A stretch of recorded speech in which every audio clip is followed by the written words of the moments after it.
en Caminando por la Vida. Gente que vale la pena.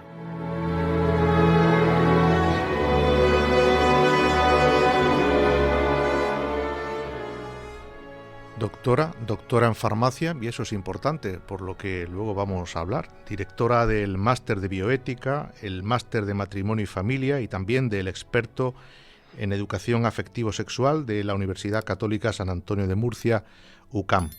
Autora del libro Solo quiero que me quieran y del recientemente publicado Solo quiero que te quieran, ambos en editorial Rial. Micaela Menárguez, bienvenida a Caminando por la Vida. Buenas tardes, muchísimas gracias por invitarme, estoy encantada de estar aquí con vosotros. Muchísimas gracias a ti, porque además nos has venido a visitar al estudio. Es que me hacía ilusión, es que me hacía mucha ilusión. Pues muy bien, pues encantado de que nos acompañes en el estudio, es un placer tenerte. Y antes que nada, qué importante es esto de querer y sentirse querido, ¿verdad? Sí, es el grito profundo del corazón humano, es ese anhelo de felicidad que tenemos todos y esa nostalgia de eternidad, ese es el grito profundo. Yo, cuando escribí el primer libro, Solo quiero que me quieran, es porque eso es lo que me decían mis alumnos. Mis alumnos siempre me decían, yo solo quiero que me quieran. Cuando hablamos de sexualidad, me decían, pero es que yo quiero que me quieran, ¿no? Ese es el grito. El grito al final, a veces es un grito de dolor incluso, ¿eh? Hablabas con tus alumnos de sexualidad, pero es que vivimos en una sociedad hipersexualizada y desde muy niños, pues nuestros hijos están recibiendo constantemente impactos sexuales. En esto del sexo, ¿somos iguales los hombres y las mujeres? El hombre y la mujer son las dos orillas de un mismo río que es la humanidad. Yo siempre, cuando hablo a los jóvenes, digo, cuando tú estás en una orilla del río tienes una perspectiva y cuando estás en la otra tienes una perspectiva distinta. Por lo tanto, son miradas distintas, pero sobre todo hay unas diferencias biológicas importantes. O sea, somos genéticamente distintos, anatómicamente distintos, bioquímicamente distinto, esto de las hormonas y esas cosas, ¿no? Y cerebralmente distintos. Y luego hay una cosa que a ellos les interesa mucho, a mis alumnos les interesa mucho, que es por qué somos distintos afectivamente, ¿no?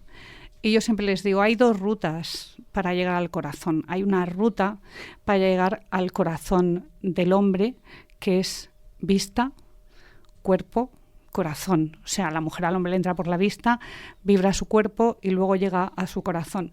Y sin embargo, para la ruta para llegar al corazón de la mujer es el oído. Es oído, corazón, cuerpo. Por lo tanto, somos distintos, somos muy distintos.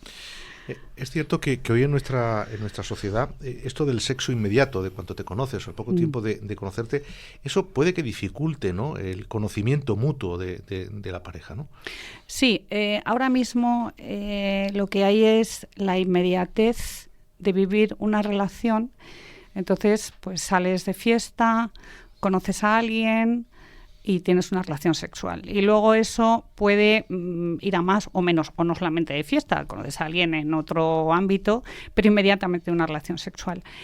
Eso tiene una dificultad importante y es que en el momento que el sexo entra, se libera una serie de hormonas, por ejemplo la oxitocina, que crea unos lazos que luego son muy difíciles de romper. Lo que quiero decir es que el otro día estaba hablando con una alumna mía y me dijo, Micaela, es que es para mi, digamos, interioridad, es muchísimo más difícil tomarme un café con un chico y hablar que acostarme con él.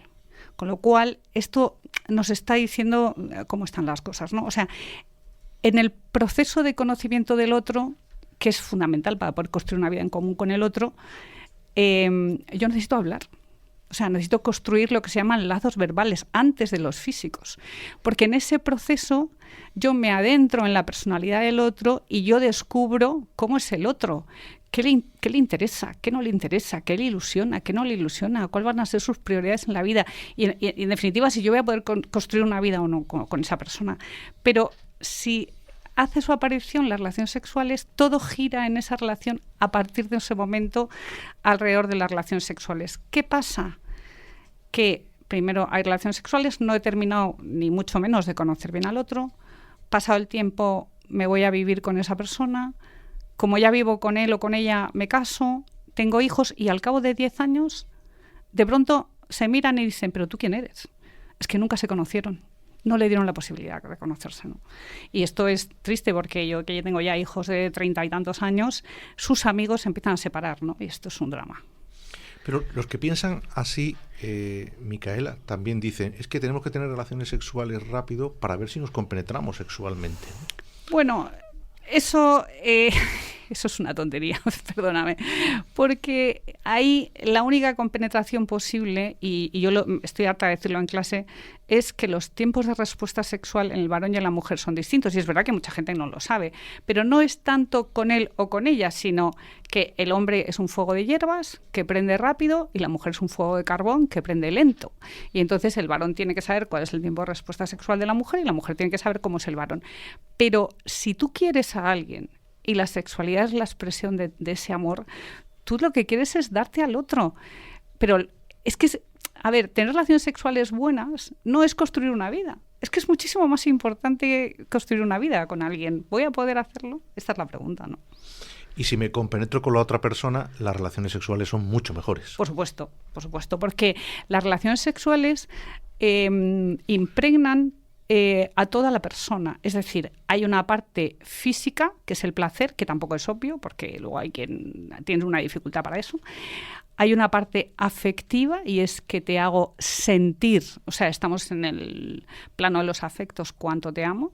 Y luego hay una parte espiritual, y es, yo con mi cuerpo te digo que mi vida es tuya para siempre, y recibo tu vida a la vez. Es decir, cuando yo amo a alguien y tengo una relación sexual, para que esas, como yo digo a mis alumnos, es la sexualidad que genera felicidad. O sea, porque tiene que ver con lo físico, con lo afectivo y con lo espiritual. Lo otro es un acoplamiento más o menos gimnástico y que puede ser divertido o no, y que muchas veces lo que genera es dolor. Pues genera dolor porque muchas de mis alumnas me han dicho, es que me he sentido usada, no amada. En una entrevista te oí, perdona Micaela, que hablabas de esto, de chicas que habían comenzado muy jóvenes a tener relaciones sexuales y cómo eso luego con el tiempo les producía incluso dolor, ¿no? Sí. O sea, vamos a ver, cuando una adolescente de 13, 14 años es empujada por su grupo a perder la virginidad y tener relaciones sexuales con un chico también adolescente, por supuesto ese chico no tiene ningún interés en que ella se lo pase bien porque no están a eso. Ella está nerviosa, puede tener una serie de contracturas del suelo pélvico que pueden llegar a ser permanentes en la vida adulta, y estás condicionando la sexualidad de esa mujer para siempre. Y esto a mí me parece durísimo, ¿no? Junto con el tema de la píldora en la adolescencia, que también me parece durísimo. De eso hablaremos ahora. Para enamorarnos, hombres y mujeres, ¿tenemos en cuenta las mismas cosas? Yo creo que esto del amor y el enamoramiento es una de las cosas que más confusión generan ahora mismo. Yo, cuando publiqué el primer libro, Solo quiero que me quieran, me entrevistó un periodista para un medio digital y entonces nos escribió muchísima gente a raíz de aquella entrevista y entonces nos decía... es que hay una frase que nos ha llamado mucha atención, y es que el enamoramiento no es irreversible. Es decir, enamorarse acontece, es una emoción, es un sentimiento y además es involuntario. Uh-huh. Y entonces, y amar es tomar una decisión. Amar es tomar una decisión, enamorarse no. Y esta es la gran diferencia. O sea, cuando tú te enamoras de alguien tienes que empezar a ver si realmente porque vamos a ver, nos podemos enamorar de casi cualquiera y de gente completamente inconveniente para nuestra vida, nuestro futuro, etcétera, etcétera. Entonces, ¿qué pasa? Que yo tengo que tomar una decisión, es decir, esta persona que el enamoramiento me propone, yo la quiero querer. Uh-huh. Y entonces ahí entra una herramienta muy interesante que es la voluntad, que es como la varita mágica que convierte en amor lo que el enamoramiento le propone. Qué interesante. En tu libro nos hablas de los tesoros y trampas del amor. Cuéntanos alguno de estos tesoros y trampas. Pues, a ver, el gran tesoro del amor es vivir la vida con un gran amor. Es decir, ¿y qué es un gran amor? pues en el caso de una persona que se casa y que vive con, pues es la entrega, la familia, ese es el gran regalo, ese es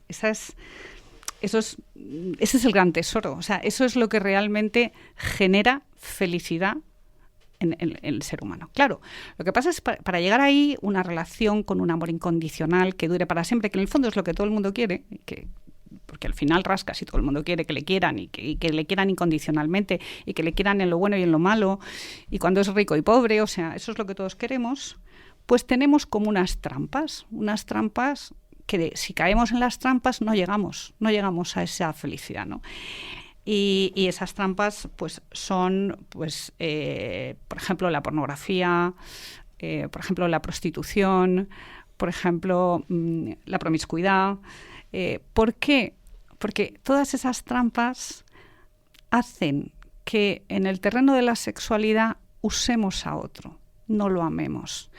Y cuando usamos a alguien como una mercancía que se compra y que se vende para obtener una satisfacción, eso siempre genera dolor.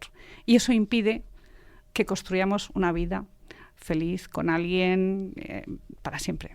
Uh-huh.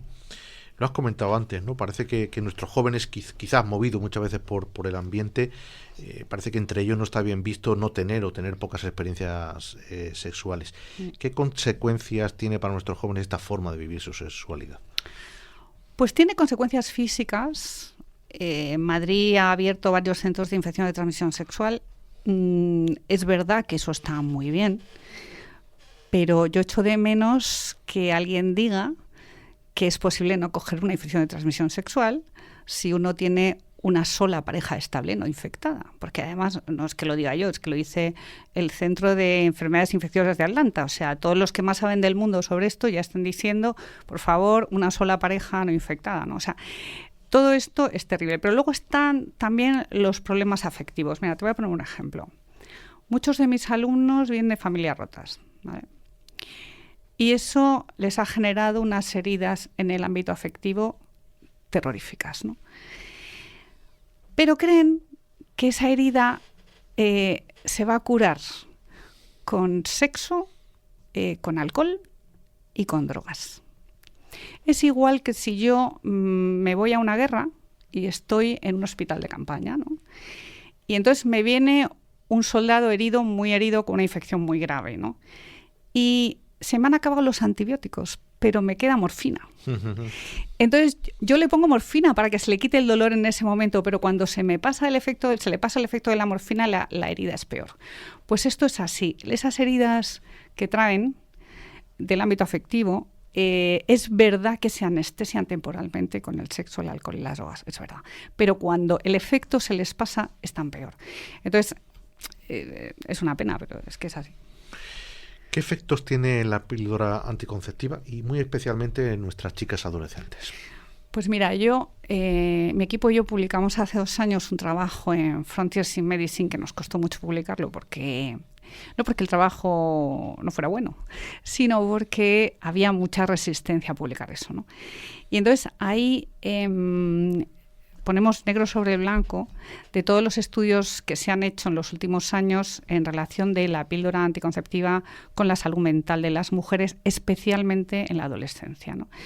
Entonces, multiplica por 3 aproximadamente la prevalencia de ansiedad, de depresión y de intentos de suicidio. Y yo el ejemplo que siempre pongo es, imagínate, porque además a veces se da la píldora a una adolescente sin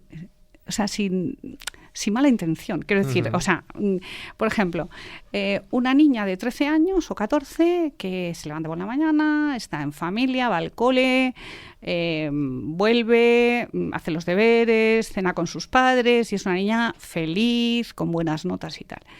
Y un día habla con su madre sobre sus ciclos. Lógicamente, a los 13-14 años los ciclos son irregulares porque el sistema hipotálamo hipofisario no está maduro para que sean regulares, que se hacen regulares hacia los 18-20 años.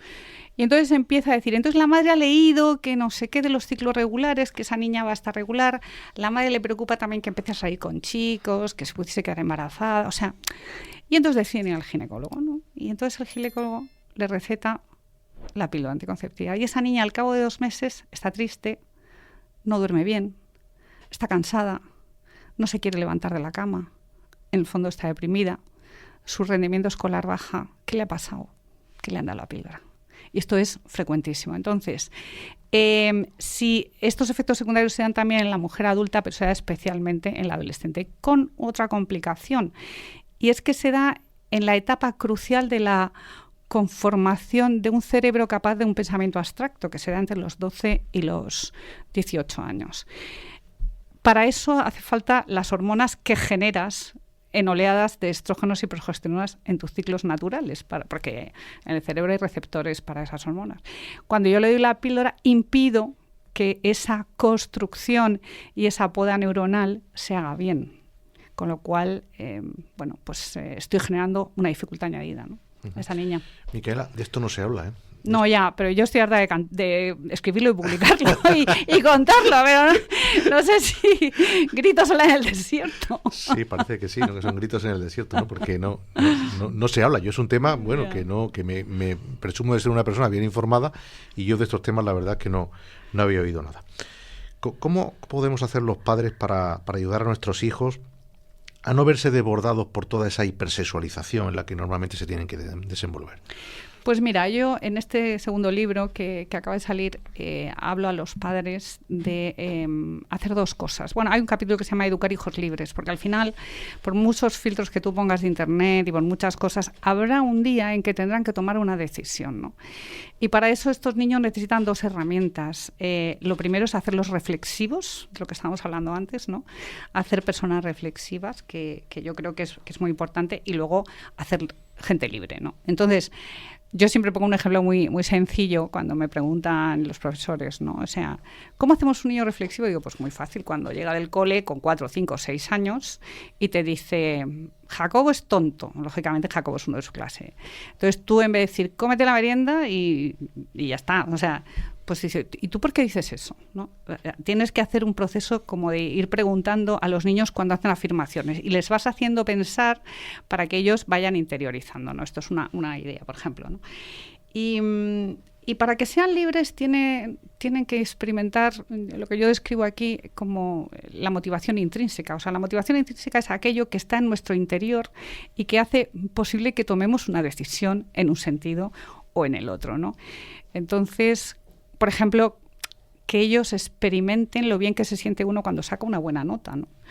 O cuando le ayuda a un amigo a hacer los deberes, o cuando le visita en el hospital. Ese bienestar del corazón humano que nos hace sentirnos tan bien cuando hacemos las cosas bien, porque somos así, estamos así diseñados y pensados, eso es lo que luego le hará comportarse bien, tomar buenas decisiones, etcétera. Yo voy por ese camino, aparte de toda la información que tenemos que darles, ¿no? Yo también cuento que uno de mis hijos en los años 90 iba a buscar el periódico por la mañana cuando el escándalo de Clinton, la becaria, ¿no? Y entonces cuando había periódicos también hay periódicos de papel, pero la portada era Clinton reconoce haber tenido sexo oral con Levinsky. Y la pregunta de mi hijo fue, mamá, ¿qué es el sexo oral? Claro. Entonces, hay que estar preparado para poder contestar esas cosas también. Uh-huh. Te he oído hablar también, Micaela, algunas veces de las heridas de nuestros jóvenes. Sin embargo, nuestros jóvenes viven en una época que yo considero que es privilegiada si la comparamos con otras épocas anteriores. ¿Se trata de que estamos creando una generación de gente muy blandita? Bueno, yo creo que lo que hay es en muchas familias ausencia de límites. La ausencia de límites genera inseguridad. Y cuando yo le preguntaba a mis alumnas y a las chicas adolescentes con las que hablo, ¿tú por qué has iniciado tus relaciones sexuales? Me decían, por inseguridad. La inseguridad para ellos es un cajón desastre donde meten muchas cosas, pero el origen de esa inseguridad, yo creo, ¿no?, está en la ausencia de límites. Por ejemplo, este verano yo estaba desayunando y aparece una familia con un niño de 4 o 5 años, no tendría más, y ya estaban, la pantalla ya la tenían puesta para desayunar. O sea, desayunan con pantallas, ¿no? Y tienen pocos límites. Y entonces, eso va generando esas heridas, ¿no?, en el ámbito afectivo y que les hace, pues, tener, o sea, yo creo que esa necesidad de afecto, ¿no? Si yo también cuando hablo con padres y tal les digo abrazarles, pero si es un cafre digo, da igual. De vez en cuando tiene un buen día, aprovecha ese día y dale un abrazo grande, ¿no? O sea, porque el afecto, decía Lewis, que es el responsable de 9 de cada 10 momentos de felicidad en la Tierra, ¿no? O sea que... Este último libro que has publicado, Solo quiero que te quieran, yo creo que puede darnos claves de un problema que podemos afrontar los padres de cara a futuro. Es decir, ¿qué va a ser de nuestros hijos? Porque claro, lo tienen muy difícil para conseguir una pareja estable y poder formar su propia familia, ¿no? ¿Cómo podemos ayudarle desde ya a nuestros hijos para conseguir ese objetivo? Bueno, Solo quiero que te quieran es una respuesta a muchísimos padres con los que yo he hablado, a muchísimos educadores, a muchísimos profesores. Ellos, o sea, los padres sobre todo quieren que sus hijos sean felices, que encuentren un gran amor, que vivan la vida con un gran amor. Pero claro, yo lo que le digo es, primero vosotros tenéis que formar. Es decir, en este momento de la historia es que las familias no van a sobrevivir sin una formación por parte de los padres en educación afectivo-sexual y los coles igual, o sea, los educadores, los profesores necesitan formarse en educación afectivo-sexual. En este libro, además, tenemos una especie de guía de educación de la sexualidad por edades, pero yo sigo insistiendo en que hay que abrazarles, hay que darles afecto, hay que darles criterio, hay que ponerles límites, que eso es lo que les da seguridad, y hay que transmitirles esperanza. Porque los jóvenes son la esperanza del mundo. Yo siempre les digo, vosotros sois la esperanza del mundo, sois la mía. El futuro, o sea, sois los dueños del futuro, ese futuro que os pertenece y que no podéis dejar que nadie os robe. Micaela Menárguez, un auténtico placer tenerte en el estudio y haber estado charlando contigo todo este ratito. Micaela Menárguez, autora de Solo quiero que te quieran, de Editorial Rial. Muchísimas gracias. Muchísimas gracias a vosotros.